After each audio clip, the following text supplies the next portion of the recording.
और ये daily class आपकी चलती है 8:30 पे चलती है रात में। सामान्य हिंदी के यहाँ पर मॉडल पेपर है आपका। चलिए एक बार देखिए वॉइस वगैरह चेक कर लीजिए, आप तक वॉइस क्लियर पहुंच पा रही है? क्लास को स्टार्ट करते हैं।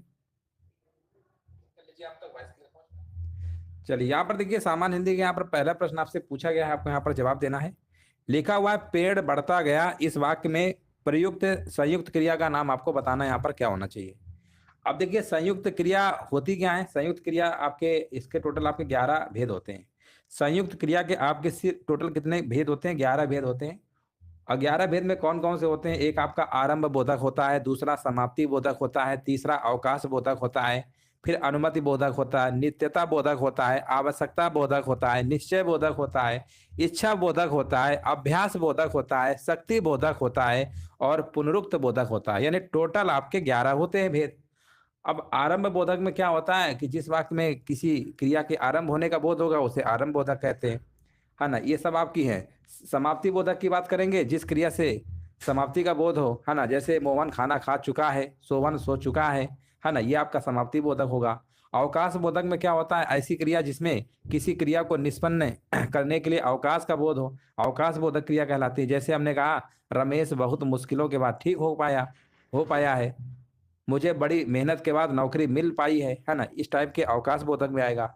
लेकिन ये जो आपका लिखा है ना, यहाँ पर आपका लिखा है अनुमति बोधक। क्या होता है? अनुमति बोधक ऐसी क्रिया जिसे करने के लिए अनुमति दिए जाने का बोध हो, उसे हम अनुमति बोधक कहते हैं। अनुमति बोधक मतलब जैसे हमने कहा उसे जाने दो, मुझे सोने दो, है ना। इस टाइप के आते हैं। नित्यता बोधक में क्या होता है? जब किसी क्रिया के खत्म न होने का बोध प्रकट हो, उसे हम नित्यता बोधक कहते हैं। जैसे हमने कहा जनसंख्या बढ़ रही है, ठंड बढ़ रही है ना, और यहाँ पर पेड़ बढ़ता गया, तो ये कैसा है? आपका नित्यता बोधक संयुक्त क्रिया आपका है। ऑप्शन नंबर आपका जाएगा ए नंबर के साथ। चलिए काफी डिटेल में आपको बताना पड़ गया पहले प्रश्न में, है ना। आगे बढ़ेंगे। अगला प्रश्न आपसे यहाँ पर पूछा गया है टिप्पस भिड़ाना, इस मुहावरे क्या मतलब होता है? टिप्पस भिड़ाना इसका मतलब होता है सिफारिश करवाना। विकल्प आपका यहाँ पर डी नंबर सही होगा। यहाँ पर बोला गया क्वेश्चन नंबर 3 नंबर में शुद्ध वाक्य यहाँ पर कौन सा होगा? लिखा हुआ है अब तुम मैं को बेवकूफ नहीं बना सकते, तो पहले ही गलत है, शुद्ध वाला पूछा है। अब तुम मुझे बेवकूफ नहीं बना सकते, है ना। अब तुम मुझे बेवकूफ नहीं बना सकते। अब तुम मुझे बेवकूफ, बेवकूफ लिख दिया था इसमें, बेवकूफ होता है ना। चलो आगे बढ़ते हैं। क्लास तो यहाँ से सही चल रही है, क्या दिक्कत हो रही है एक बार देख ले रहे हैं। चलो आगे बढ़ते हैं। क्लास जगह चल रहा है, कोई दिक्कत नहीं है, बिंदास चल रहा है। हमने यहाँ चेक कर लिया है ना। यहाँ पर कोई दिक्कत नहीं आ रही है, बस आप ही को हो सकता है नेटवर्क मिस होगा। एक बार थोड़ा सा नेटवर्क वगैरह वो रिफ्रेश कर लीजिए, है ना। और जो लोग वीडियो लाइक नहीं करते हैं, हो सकता है उनके फ़ोन में ज़्यादा दिक्कत होती हो, इसलिए सबसे पहले वीडियो को लाइक कर दीजिए, फिर आपका बिल्कुल सही चालू हो जाएगा। चलो आगे बढ़ते हैं। लिखा हुआ है झूठ बोलना पाप है ना। यहाँ पर बताइए उपरोक्त वाक्य में रेखांकित पद बदल कर लिखिए। यहाँ पर क्या होगा? झूठ बोलना पाप है, 4 नंबर आपको बताना है। तो यहाँ पर होगा क्या होगा बताइए? यहाँ पर दूसरों की हानि पहुंचाना, है ना। झूठ बोलना पाप है, इसका अगर हम बात करेंगे ना तो यहाँ पर कहेंगे दूसरों को हानि पहुंचाना है। ऐसा नहीं है सर जी। चलिए हम भी मजाक कर रहे थे। चलिए देखिए यहाँ क्लियर है, क्योंकि यहाँ पर हमने देखा चल तो रहा है। बाकी और भी लोग कमेंट करेंगे तो हमें और क्लियर हो जाएगा कि बफरिंग सभी के फोन में हो रही है क्या। जितने ज़्यादा लोगों को कमेंट आएंगे उतना ही ज़्यादा क्लियर हो जाएगा। हो सकता है एक बार मोबाइल दोबारा रिफ्रेश करके चलाइए, आपका चालू हो जाएगा सही से। लड़कियों का समूह लिखा हुआ है, रेखांकित पद समूह के बदले उपयुक्त शब्द का यहाँ पर प्रयोग करना है। 5 नंबर में क्या होना चाहिए? तो यहाँ पर आपका होगा, यहाँ पर रेखांकित लड़कियों का समूह यानी लड़कियों का समूह। यहाँ पर उपयुक्त शब्द आपको बताना क्या होना चाहिए, है ना। अ, लकड़ियों लिखा, सॉरी लड़कियों को नहीं, सॉरी लकड़ियों लिखा है, हमने ध्यान नहीं दिया। लकड़ियों लिखा हुआ है, तो लकड़ियों क्या होता है? लकड़ियों गट्ठर होता है ना। गट्ठा नहीं होता, गट्ठर बनाते हैं। हाँ बिल्कुल सही है, 5 नंबर का आपका ए नंबर होगा। यहाँ पर लिखा हुआ है किस खंड में आपकी त्रुटि दी गई है? जीवन और साहित्य का घोर संबंध है। जीवन और साहित्य का क्या होना चाहिए, है ना। जीवन और यहाँ पर कह रहे हैं घोर हो, जीवन और साहित्य का, जीवन और साहित्य का घोर संबंध है, यहाँ पर गलत दिया गया है ना। घनिष्ठ होना चाहिए, घनिष्ठ संबंध है। यहाँ पर घोर की जगह क्या होना चाहिए था? घनिष्ठ होना चाहिए था। निम्नलिखित विकल्पों में से आपको बताना है उल्लू सीधा करना, इसका मुहावरे क्या मतलब होता है? उल्लू सीधे करने का मतलब होता है स्वार्थ सिद्ध करना। 7 नंबर का आपका ए नंबर राइट आंसर आपका है। चलिए यहाँ पर रिक्त स्थानों की पूर्ति करना है। 8 नंबर में लिखा है हाथ की बनना, क्या होना चाहिए? हाथ की कठपुतली बनना। विकल्प आपका यहाँ पर करेक्ट सी होगा। चलिए 9 नंबर का आंसर दीजिए सभी लोग, कमेंट करिए, है ना। चलो आगे बढ़ेंगे।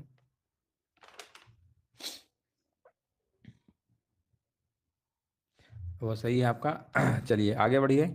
यहाँ पर बताइए शुद्ध वाक्य यहाँ पर कौन सा है 9 नंबर में। तो लिखा हुआ है उसका सौंदर्य कभी कम ना होगा, है ना। उसका सौंदर्य कभी कम ना होगा, ये वाला आपका क्या है, बिल्कुल आपका शुद्ध हो जाएगा, बाकी सब अशुद्ध है।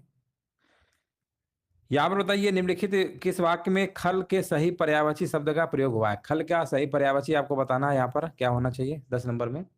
तो खल के पर्यायवाची की बात करेंगे, यहाँ पर आंसर क्या होगा, है ना। खल के कई सारे पर्यायवाची आपके हैं, उनमें आपका नीच, दुर्जन, अधम, पापी, है ना, काफी सारे हैं। तो यहाँ पर जो आंसर आपका होगा, यहाँ पर आपका होगा दुष्ट भी है, दुष्ट भी होता है। तो आंसर आपका यहाँ पर मयन, मयन क्या लिखा है, नयन लिखा है, नयन अत्यंत दुष्ट है, ऑप्शन नंबर ए आपका सही है। रेखांकित शब्द के स्थान पर सर्वोचित विकल्प आपको चुनना है, लिखा है आवश्यक काम में रत रहने के कारण मुझे अवकाश नहीं मिला। यहाँ पर क्या होना चाहिए, यहाँ पर होगा आवश्यक काम में व्यस्त, व्यस्त रहने के कारण मुझे अवकाश नहीं मिला। लाल किला भारत की यहाँ पर रिक्त स्थान है, इमारत है, वाक्य में रिक्त स्थानों की पूर्ति आपको करना है, यहाँ पर क्या होना चाहिए, तो ऐतिहासिक। लाल किला भारत की कैसी इमारत है, ऐतिहासिक इमारत आपका हो जाएगा। जो मुकदमा दायर करता है उसके लिए एक शब्द यहाँ पर क्या होगा, जो मुकदमा दायर करेगा वादी होता है, और जिस पर मुकदमा दायर किया जाता है वो आपका प्रतिवादी होता है। ध्यान रखिएगा वादी और प्रतिवादी में, है ना। जिस पर मुकदमा किया जाएगा वो प्रतिवादी होगा, और जो करेगा वो वादी होता है, करने वाला वादी, और जिस पर करेंगे प्रतिवादी। कर्म के आधार पर क्रिया के कितने भेद होते हैं, तो सिर्फ आपके दो ही भेद होते हैं, अकर्मक और सकर्मक आपका होता है ना। अकर्मक सकर्मक आप जानते ही होंगे। अकर्मक में क्या होता है, कर्म नहीं होगा, आग मतलब नहीं, कर्म ना हो, है ना।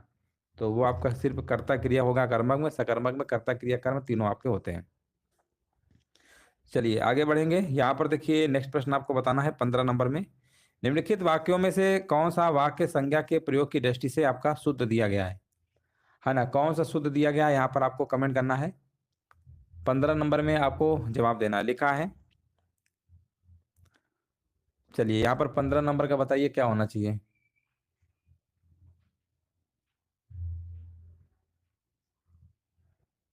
15 नंबर क्या होगा, है ना। यहाँ पर देखिए आपको बताना है आंसर क्या होगा। तो 15 नंबर का यहाँ पर आपका जो होगा, यहाँ पर वार्धक्य होगा, है ना। शुद्ध पूछा गया, वार्धक्य मानव जीवन के विकास का अंतिम चरण होता है। 15 का डी नहीं बी होगा आपका, बी नंबर आपका सही है। वृद्ध नहीं, वार्धक्य करके होगा, ऑप्शन नंबर बी। चलिए 4 विकल्प आपके दिए गए हैं, आपको बताना है कि संयोग और वियोग किस रस के रूप हैं। संयोग और जो वियोग हैं ये आपके श्रृंगार रस होते हैं, इसका स्थायी भाव क्या होता है।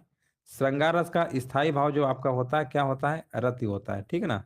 स्थायी भाव क्या होता है, रति होता है। चलिए आगे बढ़ते हैं।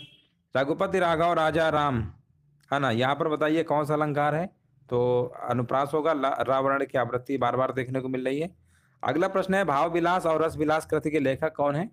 भाव विलास, रस विलास, है ना, कुशल विलास, भवानी विलास, है ना, ये सब भैया इनके किसके हैं, ये देव हैं, है ना, देव।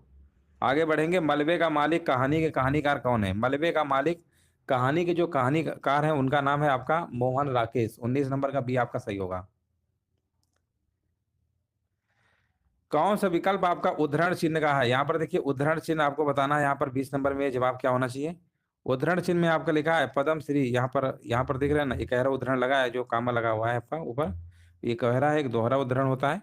तो ये आपके उद्धरण चिन्ह ही होते हैं, गहरा दोहरा, तो गहरा लगा है, पहला ही विकल्प आपका यहाँ पर हो जाएगा। ये तो प्रश्नवाचक है आपका, ये विस्मयादि बोधक है आपका, ठीक है ना।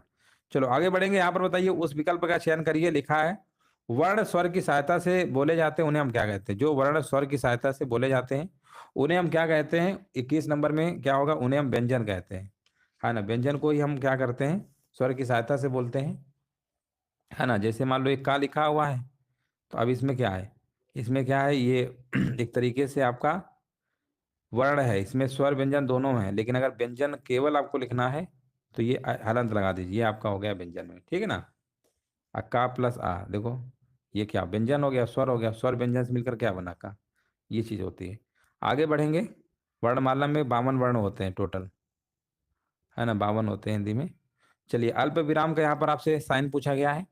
अल्प विराम में क्या होता है, कामा लगाते हैं, ये पूर्ण विराम है, विस्मयादि बोधक या प्रश्नवाचक है आपका। ऑप्शन नंबर डी करेक्ट होगा आपका।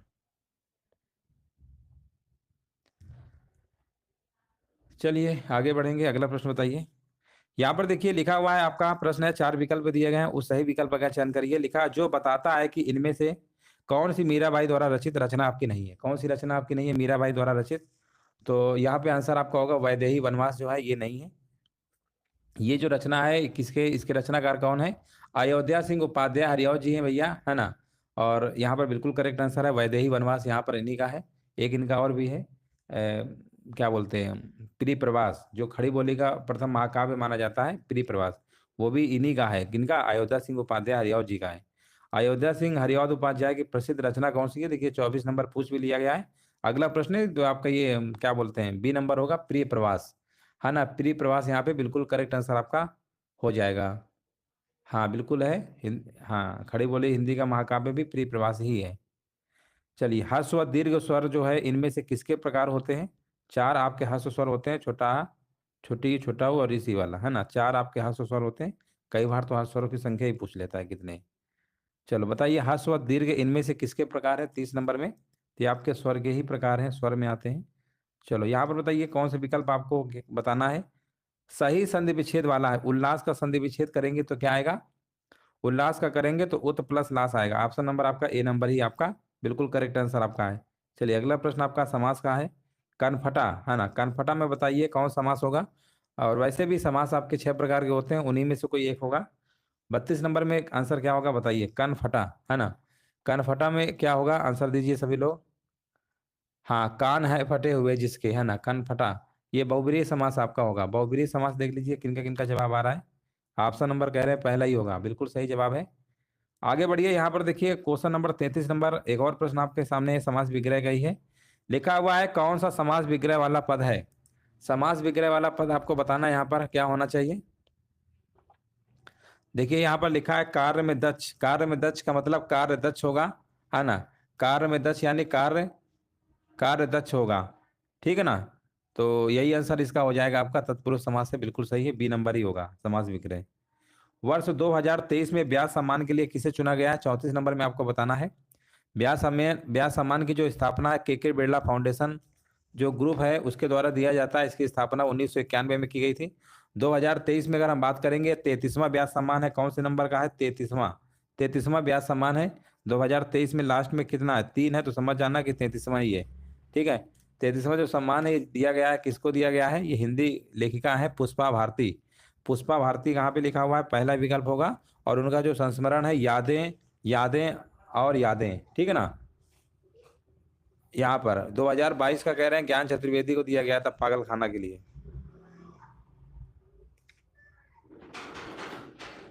है ना। दोहा, श्लोक, चौपाई आदि की पहली पंक्ति के अंत में एक पूर्ण विराम तथा दूसरी पंक्ति के अंत में, है ना। यहाँ पर 35 का आंसर क्या होना चाहिए? 35 का आंसर क्या होगा बताइए? पूर्ण विराम, है ना, पूर्ण विराम। 35 का आपका बी होगा। दोहा, श्लोक, चौपाई, हाँ एक पूर्ण विराम होना चाहिए था, दूसरा पूर्ण विराम, बिल्कुल सही है। यहाँ पर आंसर क्या होगा? 2 पूर्ण विराम, एक फिर 2। यहाँ पर दिया गया 4 विकल्प दिए गए हैं। मच्छिका का तद्भव क्या होता है? तो मच्छिका का आपका मक्खी हो जाएगा। मक्खी कहाँ लिखा हुआ है आपका? हाँ मयूर का देखिए मोर का, मोर तद्भव शब्द है, इसका तत्सम मयूर होता है ना। भंवरा भी आपका तद्भव है, इसका तत्सम भ्रमर होता है। मेढक तद्भव है, इसका मंडूक होता है ना। चलो यहाँ पर बताइए एक शब्द है, सही तद्भव रूप क्या होगा ग्राम का? ग्राम तत्सम है, इसका तद्भव क्या होता है? आपका गांव हो जाएगा। क्षेत्र तत्सम होता है और इसका तद्भव खेत होता है। खेत तद्भव शब्द है, इसका तत्सम क्या होता है? क्षेत्र आपका होता है।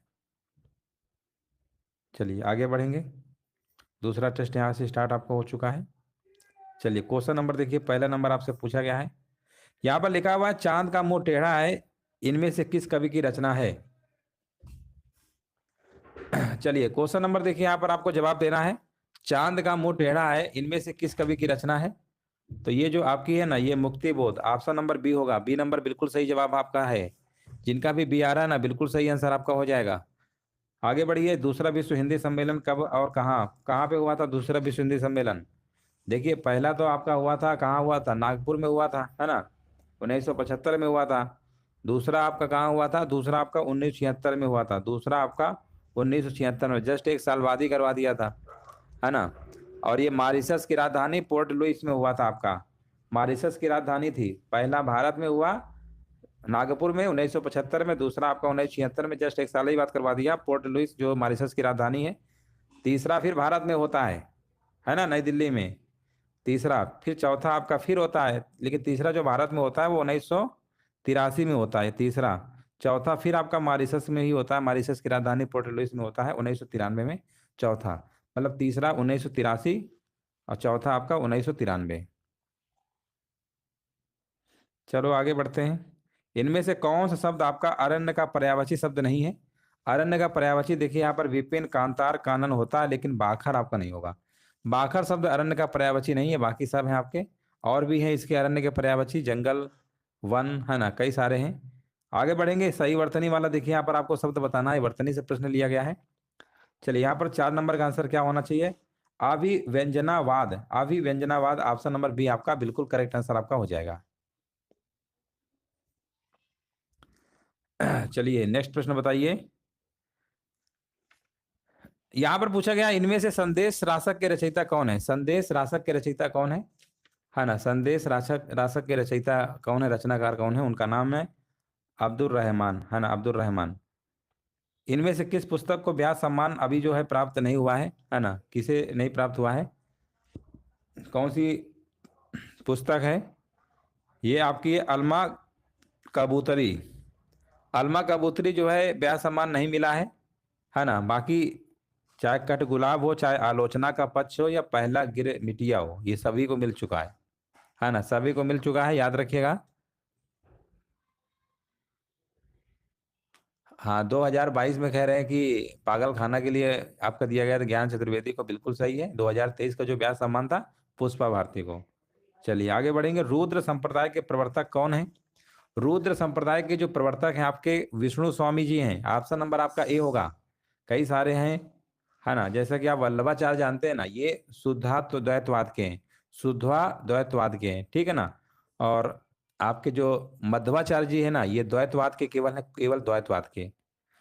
रामानुजाचार्य की जब हम बात करेंगे तो ये विशिष्टा द्वैतवाद के सब प्रवर्तक हैं। विशिष्टा द्वैतवाद, विशिष्टा द्वैतवाद के प्रवर्तक रामानुजाचार्य, द्वैतवाद के प्रवर्तक आपके मध्वाचार्य, और शुद्धा द्वैतवाद के हैं वल्लभाचार्य। मेरी बहन 10वीं कक्षा में पढ़ती है। इस वाक्य में 10वीं शब्द में कौन सा विशेषण है आपका? 10वीं कक्षा में पढ़ती है और यहाँ पर आपका संख्यावाचक है, संख्या को बता रहा, रिप्रेजेंट कर रहा है। सी लगा दीजिए। सा, देखिए सा किस में आता है? एक ट्रिक हमने आपको बताया था, KTM डी करके, है ना, कंठ, तालब, मूर्धन्य, दंत और ओष्ठ, ये होता है ट्रिक में। ये का वर्ग में आता है, का वर्ग में आपका। और ये तालब है, तालब में आपके कौन सा होता है?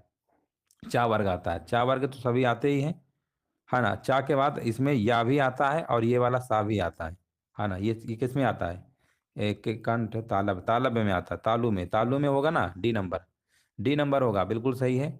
दंत में कहाँ से आ जाएगा? कौन से आते हैं? ये वाला रा आता है और ये वाला सा आता है, मूर्धन्य में आता है। और ये दंत में तुम्हारा आता है ला, और ये वाला सा, ये वाला सा आता है, ये वाला सा दंत में आता है।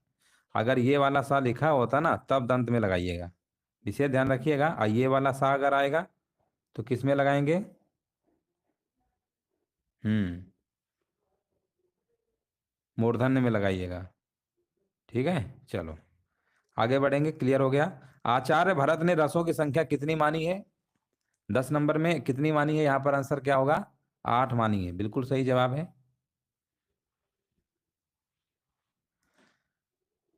चलिए आगे बढ़ेंगे। अगला प्रश्न आपको बताना है, यहाँ पर जवाब क्या होगा? जो ध्वनियां ना तो स्वर है ना ही व्यंजन है, उन्हें हम क्या कहते हैं? उन्हें हम क्या कहते हैं? उन्हें हम अयोगवा कहते हैं। अयोगवा यहाँ पे बिल्कुल करेक्ट आंसर आपका है। इनमें से कौन शब्द आपका गंगा का पर्यायवाची नहीं दिया गया है? गंगा का पर्यायवाची इनमें से आपका कौन सा नहीं है? तो आप कहेंगे अमर तरंगनी होता है, विष्णुपदी होता है, त्रिपथगा भी होता है, लेकिन पुष्प धनवा नहीं होता है। 12 नंबर का विकल्प आपका डी नंबर आपका होगा। ये होता है कामदेव कहा जाता है, कामदेव, है ना। कामदेव जानते ही हैं किसका पर्यायवाची है। चलो आगे बढ़ेंगे। जिसे जीता ना जा सके उसके लिए एक शब्द यहाँ पर क्या होगा? जिसे जीता ना जा सके उसे हम अजय बोलेंगे। ऑप्शन नंबर सी होगा। हिंदी भाषा के मानकीकरण का सचेष्ट प्रयास किस पत्रिका में किया गया है? हिंदी भाषा के मानकीकरण का जो सचेष्ट प्रयास है किस पत्रिका में किया गया है, यहाँ पर कमेंट करना है। तो ये दोस्तों किया गया है आपका आनंद पत्रिका में। आनंद पत्रिका यहाँ पर बिल्कुल करेक्ट आंसर आपका होगा। हाँ बिल्कुल सही है, कामदेव कह रहे हैं मनोज का पर्यायवाची, बिल्कुल सही है। आगे बढ़ेंगे। टा वर्ग में किस प्रकार के व्यंजन आते हैं? आप देखो ये फिर ट्रिक काम करेगा। के टी यम डी ओ, ये तो बहुत बार बता ही चुके हैं। इसमें का वर्ग आता है कंठ में, है ना। इसमें चा वर्ग आता है तालव्य में, किसमें आएगा? चा वर्ग। टा वर्ग किसमें आएगा? मूर्धन्य में आएगा, है ना। के टी यम, पहले का आता है, फिर चा वर्ग, फिर टा वर्ग, फिर ता वर्ग, फिर पा वर्ग। ये ट्रिक है आपकी, ठीक है ना। तो सिंपल सी बात है, टा है तो किस में आएगा? मूर्धन्य में आएगा ना। ऑप्शन नंबर सी लगा दीजिए, 15 का सी। ये ट्रिक हमेशा रहेगा तो कभी गलत नहीं होगा, बस एक बार पढ़ लीजिए केटीएम डू करके। पहला कंठ, तालव्य, मूर्ध्या, मूर्धन्य, फिर दंत, फिर ओष्ठ। ये का वर्ग, या चा वर्ग, या टा वर्ग, या ता वर्ग, और ये पा वर्ग। पा वर्ग में ओष्ठ में मतलब पा फा बा बा, मा, ये सब आते हैं, ठीक है। इससे आपका कंफर्म रहेगा, कभी गलत नहीं होगा। इनमें से कौन शब्द आपका हनुमान का पर्यायवाची नहीं है?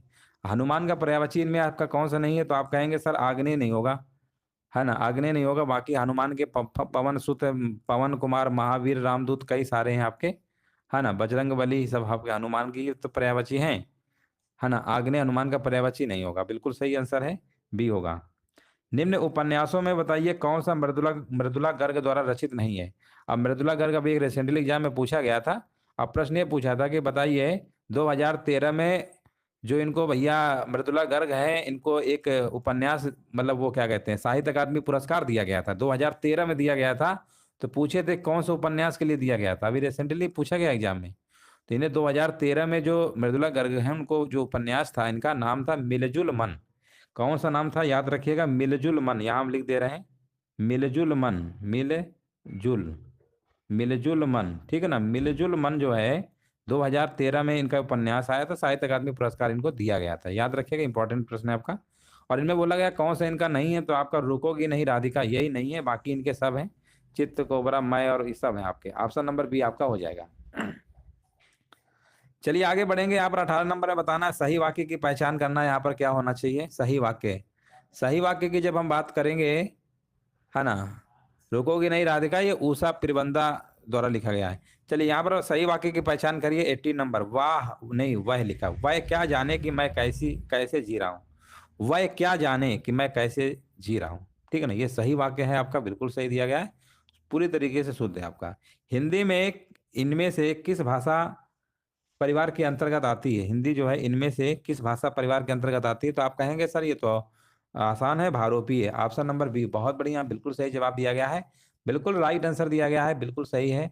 चलिए आगे बढ़ेंगे। अगला प्रश्न आपके सामने स्क्रीन पे है। अंधा युग यही वाला है ना? हाँ चलो, हाँ अंधा युग। अंधा युग जो है इनमें से किस विधा की पुस्तक है? अंधा युग आ गया भैया, अंधा युग, युग अंधा, है ना। तो ये जो है इसी किसी अभी तो बताया था आपकी धर्मवीर भारती जी की है ना ये शायद, हाँ। अंधा युग धर्मवीर भारती की है, रचनाकार है। लेकिन ये आपका है ना नाट्य है, गीत नाट्य होगा। गीत नाट्य विधा की रचना कौन सी है? गीत नाट्य। इनकी और भी रचना है, सूरज का सातवां घोड़ा, कनुप्रिया, ठंडा लोहा, गुनाहों का देवता, ये सब इन्हीं की है। आगे बढ़ेंगे। इनमें से कौन शब्द आपका पुल्लिंग है? पुल्लिंग आपको बताना 21 नंबर में। 21 नंबर में धनिया, धनिया शब्द पुल्लिंग है। और पूरी खीर रोटी कैसा है? स्त्रीलिंग है। 4 प्रश्न दिए गए हैं, 4 विकल्प दिए गए हैं, सॉरी 4 विकल्प हैं। और उस विकल्प का आपको चयन करिए जो अशुद्ध वाक्य के शुद्ध रूप का सबसे अच्छा विकल्प है ना। सबसे अच्छा विकल्प है आप नानी के घर जाओ, 22 नंबर, आप नानी के घर जाओ। ये शुद्ध रूप है आप नानी घर जाइए होगा। आप क्या बोला गया था? यहाँ पर लिखा चयन करें जो अशुद्ध वाक्य के शुद्ध रूप का सबसे अच्छा विकल्प है। आप नानी घर जाइए होगा, है ना। आप नानी के घर जाइए, है ना, जाइए। एक छंद में कितने चरण होते हैं? आप कहेंगे सर छंद तो हमने देखा है 4 चरण के तो आप जनरली सब पढ़ते ही हैं, लेकिन 2 आपके कुंडलियाँ और छप्पे आ जाते हैं बीच में, उनमें 6 चरण हो जाते हैं। लेकिन आपको यहाँ पर ऑप्शन में 4 वाला ही लगाना है जवाब, ठीक है ना? 4 होते हैं, सिर्फ 2 ही तो आपके होते हैं, इसलिए सब ज़्यादा जो छंद होते हैं ना 4 चरण के ही होते हैं, इसलिए पहले आंसर यही देना है आपको। अगर 4 वाला ऑप्शन नहीं है तो फिर 6 दे दीजिएगा। और यहाँ पर देखिए कुंडलियाँ में 6 चरण होते हैं, कुंडलियाँ, और एक आपका होता है छप्पय, है ना? एक कुंडलियाँ होता है, एक आपका छप्पय होता है। एक छप्पय होता है, कुंडलियाँ, इसमें 6 चरण होते हैं। कुंडलियों में 6 चरण में प्रथम 2 चरण तो दोबा के होते हैं, अंतिम 4 चरण रोला के होते हैं। छप्पय की अगर हम बात करेंगे तो इसमें भी 6 चरण होते हैं। प्रथम 4 चरण इसमें रोला के होते हैं, 2 अंतिम उल्लाला के होते हैं। तो ये आपके 6 चरण के ही हैं, बस आंसर आपको ये नंबर लगाना है। 4 विकल्प हैं, उस विकल्प का बताइए। गीदड़ भभकी, है ना? इसका क्या मतलब होता है? गीदड़ भभकी का मतलब क्या होता है? यहाँ पर आपको कमेंट करना है, 24 नंबर का जवाब देना है। तो कह रहे हैं सर यहाँ पर जैसे कोरी धमकी, जिससे अपना पाकिस्तान हमेशा गीदड़ भभकी देता रहता है ना? कोरी धमकी, वैसे ही मान लीजिए। आगे बढ़िए। रस रस का संबंध किस धातु से माना जाता है? रस का जो संबंध है किस धातु से माना जाता है? 25 नंबर में कमेंट करना है। यहाँ पर कह रहे हैं स्रा, स्रा धातु से माना जाता है, जो भाव के रूप में हृदय में बहता है, उसी को हम रस कहते हैं। चलिए आगे बढ़ेंगे। अगला प्रश्न यहाँ पर बताइए, आपके सामने है, सदा ही बहुवचन में प्रयुक्त होने वाले शब्द कौन है? सदा ही बहुवचन में जो प्रयुक्त होते हैं वो शब्द कौन से हैं? उन्हें हम क्या मतलब कहेंगे? उन्हें हम, यहाँ पर आपका क्या लिखा हुआ है? दर्शन, है ना? दर्शन, आपका आंसू, दर्शन, ये सब आपके सदैव बहुवचन में ही प्रयोग होते हैं आपके। चलिए आपके सामने अगला प्रश्न है। यहाँ पर अगला प्रश्न पूछा गया है, अवधी बोली का अन्य नाम क्या है? देखिए अवधी बोली का अन्य नाम पूछा गया। वैसे भी आप अवधी, बघेली, छत्तीसगढ़ी कहते हैं सर जी, ये तो पूर्वी हिंदी के अंतर्गत आती है, पूर्वी हिंदी की बोलियां हैं।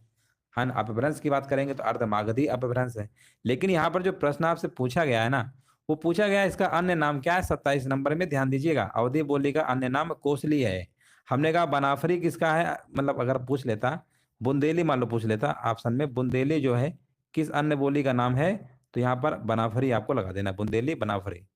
बैगानी जो है ये आपकी छत्तीसगढ़ी की है, ठीक है ना? छत्तीसगढ़ी की है, तो ये भी विशेष ध्यान रखिएगा। बैगानी, बनाफरी, अगर बनाफरी तो कई बार पूछा भी गया है, तो ये आपकी जो है यहाँ पर आपका क्या होगा? बुंदेली। बुंदेली बोली का अन्य नाम क्या है? बनाफरी है। बनाफरी जो है इसका जो है बुंदेली का। और ये कोसली याद रखिएगा, अवधी बोली का। पुरुषोत्तम अग्रवाल को उनको अग्रवाल को उनकी किस रचना के लिए देवी शंकर अवस्थी स्मृति सम्मान जो है प्रदान किया गया? 28 नंबर, है ना? ये जो प्रदान किया गया, उनकी जो कृति थी, उनका उसका कृति का नाम है तीसरा रूख है। तीसरा रूख के लिए देवी शंकर अवस्थी स्मृति सम्मान जो है 1966 में प्रदान किया गया था। 1966 में प्रदान किया गया था, ये भी आपको याद रखना है। चलिए आगे बढ़ेंगे। यहाँ पर देखिए पूछा गया है, निम्नलिखित प्रश्न में से आपके 4 विकल्प हैं, सभी में 4 ही रहते हैं, कोई बात नहीं। संज्ञा शब्द से बनने वाला सही विशेषण शब्द वाला विकल्प इनमें से कौन सा नहीं है? कौन सा नहीं है? शक्ति का आपको बताना है। तो आप कहेंगे सर शक्ति का शक्तिवर्धक, शक्तिशाली, शक्तिरोधक, लेकिन सशक्त आपका नहीं होगा, क्योंकि यहाँ पर शक्ति शक्ति दिख ही रहा है, ये कैसे हो सकता है? 29 नंबर का डी होगा। चलो आगे बढ़ेंगे। यहाँ पर देखिए अगला प्रश्न आपसे पूछा गया है, 4 विकल्प इसमें भी हैं, लिखा हुआ है सर्वनाम के सही भेद बताइए। सर्वनाम वैसे भी आप जानते ही हैं कि सर्वनाम की जब हम भेद की बात करते हैं तो आपके 6 होते हैं, लेकिन आपका सर्वनाम की संख्या की जब बात करते हैं तो आप कहते हैं सर उसकी संख्या 11 होती है, जिसमें यह, वह, तू, मैं, आप, है ना, जो, सो, हाँ, क्या, कुछ, कोई, ये सब आपके आते हैं। उसमें टोटल 11 संख्या उनकी मानी गई है। सर्वनाम की बहुत बार प्रश्न आया है। अगर भेद की बात करेंगे ना तो आपके भेद होते हैं 6। ऐसे ही आपके वर्तमान काल के कितने भेद होते हैं, भूतकाल कितने भेद होते हैं, भविष्य काल कितने भेद होते हैं, तो ये सब अच्छे से पढ़ लीजिएगा। वर्तमान काल के 5 भेद होते हैं, भूतकाल के 6 भेद होते हैं, और भविष्य काल के 3 भेद होते हैं। चलिए 30 नंबर का आंसर क्या होगा? यहाँ पर कह रहे हैं कोई का मतलब कन्फर्म ही नहीं, अनिश्चयवाचक होगा। अयोध्या सिंह उपाध्याय हरिऔध जी की प्रसिद्ध रचना कौन सी है? 31 नंबर, तो आप कहेंगे सर प्रिय प्रवास है ना? और ये खड़ी बोली हिंदी का महाकाव्य भी माना जाता है, प्रिय प्रवास इन्हीं का है, तो आंसर लगा दीजिए, इनकी प्रसिद्ध रचना है। अगला प्रश्न है, निम्नलिखित प्रश्न में यहाँ पर 4 विकल्प हैं और ये आपको बताना है। बताइए, लिखा हुआ है कि फणीश्वर नाथ रेणु द्वारा रचित उपन्यास कौन सा है? फणीश्वर नाथ रेणु द्वारा जो रचित उपन्यास है उसका नाम आपको बताना है। तो इनके बहुत सारे मतलब उपन्यास रचनाएं इनकी हैं, जैसे कि आप जानते ही होंगे, मैला आंचल है ना? और दीर्घ तपा है, जुलूस है, पलटू बाबू रोड करके है, कई सारी हैं इनकी। तो आंसर आपको यहाँ पर लगा देना है, यहाँ पे मैला आंचल। मृगनयनी जो है ना, ये आपकी वृंदावन लाल वर्मा की रचना है। मृगनयनी बहुत बार पूछा गया है, वृंदावन लाल वर्मा की रचना है। और मुद्राक्षर जो लिखा है भारतेंदु हरिश्चंद्र जी की है। मधुशाला आप लोग जानते ही होंगे, है ना, हरिवंश राय बच्चन की है। हरिवंश राय बच्चन की ही है। तो चलिए, इस तरीके से जो क्लास आपकी है कंप्लीट हो चुकी है। उम्मीद है सेशन अच्छा लगा होगा, है ना। सभी लोग वीडियो को लाइक कर दीजिए।